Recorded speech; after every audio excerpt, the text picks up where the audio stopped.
বাগেরহাটের রামপুর উপজেলার পশুর নদীর তীরবর্তী কৈগড়দাস কাঠি চরের মানুষের জীবন যেন এক গভীর সংকটের আবর্তে ঘুরপাক খাচ্ছে।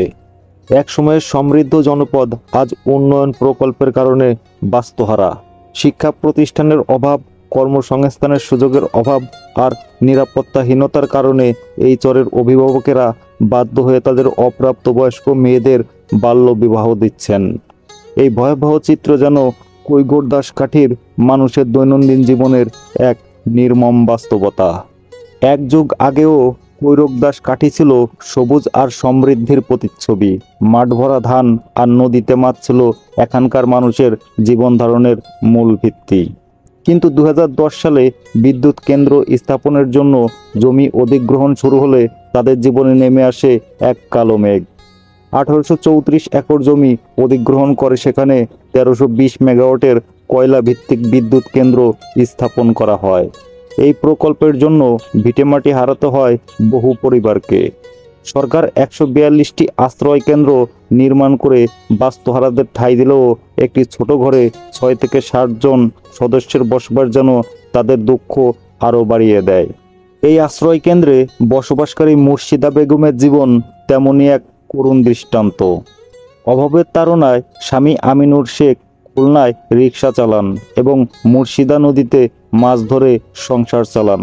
চারটি মেয়ে সন্তান যেন তার কপালে দুশ্চিন্তার ভাঁজ আরও গভীর করে তোলে। গেল বছর 8ম শ্রেণীতে পড়ুয়া বড় মেয়ে আসিয়াকে বাধ্য হয়ে বিয়ে দিয়েছেন চুনপুরি গ্রামের এক ছেলের সাথে। মোর্শেদা বেগম আক্ষেপ করে বলেন, আগে আমরা ভালো ছিলাম, জমিতে ফসল হতো, নদীতে মাছ পাওয়া যেত। এই বিদ্যুৎ কেন্দ্র হওয়ার পর নদীর মাছও নেই। সরকার যে ঘর দিয়েছে ভালোভাবে থাকতে পারি না। আর 4টা মেয়ে, তাদের নিরাপত্তা কে দেবে? নিরাপত্তার জন্যই বড় মেয়েকে বিয়ে দিয়ে দিয়েছি। একই আশ্রয় কেন্দ্রে বসবাসকারী বাল্যবিবাহের শিকার এক নারী নাম প্রকাশে অনিচ্ছুক জানান তার করুণ অভিজ্ঞতা। তিনি বলেন, আমি তখন 6ষ্ঠ শ্রেণীতে পড়ি। আমার বয়স ছিল মাত্র 13 বছর। আমি স্কুলে যেতে চেয়েছিলাম। হঠাৎ একদিন আব্বু বলল, আজ তোমার আর স্কুলে যেতে হবে না, তোমাকে দেখতে আসবে। আমি নিরুপায় হয়ে কিছু বলতে পারিনি। তারপর আমার বিয়ে দিয়ে দিল পাশের গ্রামের একটা ছেলের সাথে। খুব বেশি দিন সংসার করতে পারিনি। আমাকে বউ হিসেবে নিয়ে গেলেও তারা কাজের মেয়ের মতো ব্যবহার করত। আমি নির্যাতন সহ্য করতে না পেরে চলে আসি। কান্নারত কণ্ঠে তিনি আরো বলেন, আমি শুধু একটা কথাই বলতে চাই, আমার মতো এত অল্প বয়সে যেন আর কারো বিয়ে না হয়। মরিয়ম যার সহপাঠীদের সাথে মাঠে ঘাটে হেসে খেলার কথা, সেই অল্প বয়সেই তাকে চাপ নিতে হচ্ছে সংসারের। লাল টুকটুকে শাড়ি পরে পুতুল খেলার বয়সেই শ্বশুরবাড়ি বধূ সেজে যেতে হচ্ছে তাকে। তানিয়া আক্তার, যিনি নিজেও এই আশ্রয় কেন্দ্রে থাকেন, বাল্যবিবাহের ভয়াবহতা তুলে ধরেন। তিনি বলেন, বাল্যবিবাহ নিয়ে যদি বলতে চান তাহলে এখানে প্রতিটি ঘরে ঘরে এমন ডিভোর্সি মেয়ে খুঁজে পাওয়া যাবে যারা বাল্যবিবাহের শিকার। এখানে বাল্যবিবাহের অন্যতম প্রধান কারণ হলো শিক্ষা প্রতিষ্ঠানের অভাব। লেখাপড়া করার জন্য পশুর নদী পার হয়ে ওপারে যেতে হয়। এর পাশাপাশি নারীদের কর্মসংস্থানের সুযোগ না থাকায় অন্য স্থান থেকে এখানে বাল্যবিবাহ বেশি হয়। এখানে যারা বিয়ে করতে আসে তাদের অধিকাংশই বউ হিসেবে নিয়ে গিয়ে বাড়ির কাজের মেয়ের মতো ব্যবহার করে। আমরা আশ্রয় কেন্দ্রে থাকি, আমাদের কোনো উপায় নেই। কালাম নামের স্থানীয় এক বাসিন্দা জানান, আগে ইনিশিয়েট ফর রাইট ভিউ নামে একটি এনজিও কাজ করত, যারা সাধারণ মানুষকে সচেতন করত।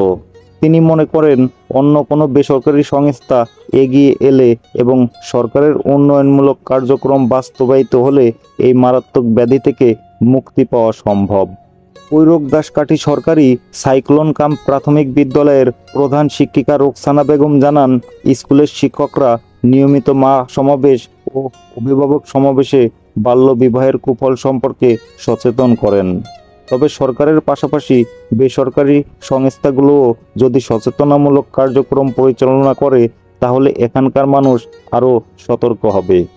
দীর্ঘদিন ধরে বাল্যবিবাহ প্রতিরোধের কাজ করা ও উন্নয়ন কর্মী সুব্রত কুমার ব্যানার্জি বলেন, বাল্যবিবাহ শুধু একটি সামাজিক ব্যাধি নয়, এটি এক ধরনের মানবাধিকার লঙ্ঘন।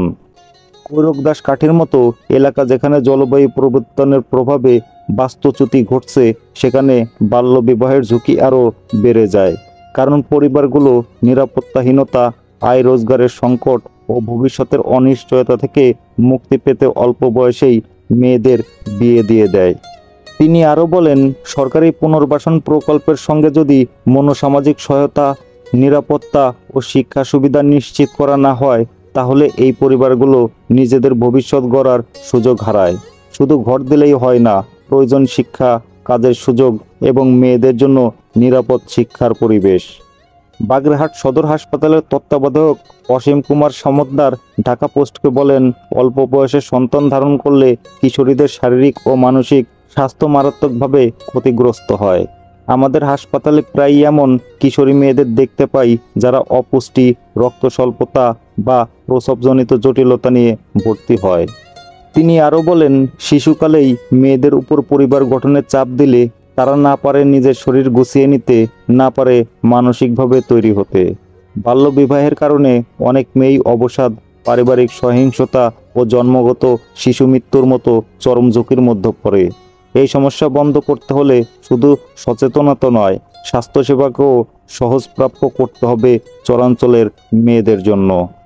স্থানীয় সূত্রে জানা যায়, গত 1 বছরে কৈরক দাসকাঠি গ্রামে 13টি বাল্যবিবাহের ঘটনা ঘটেছে।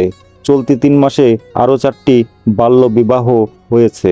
কৈরক দাসকাঠির এই ভয়াবহ চিত্র একদিকে যেমন উন্নয়নের নির্মম পরিণতি, তেমনি অন্যদিকে শিক্ষা ও কর্মসংস্থানের অভাব এবং নিরাপত্তাহীনতার এক করুণ প্রতিচ্ছবি। এই জনপদের মানুষের স্বাভাবিক জীবন ফিরিয়ে আনতে এবং বাল্যবিবাহের অভিশাপ থেকে মুক্তি দিতে জরুরি পদক্ষেপ নেওয়া প্রয়োজন। সরকার এবং বেসরকারি সংস্থাগুলোর সম্মিলিত প্রচেষ্টাই পারে এই অসহায় মানুষগুলোর জীবনে নতুন আলো আনতে। নিউজ সূত্র, ঢাকা পোস্ট, 12 মে 2025।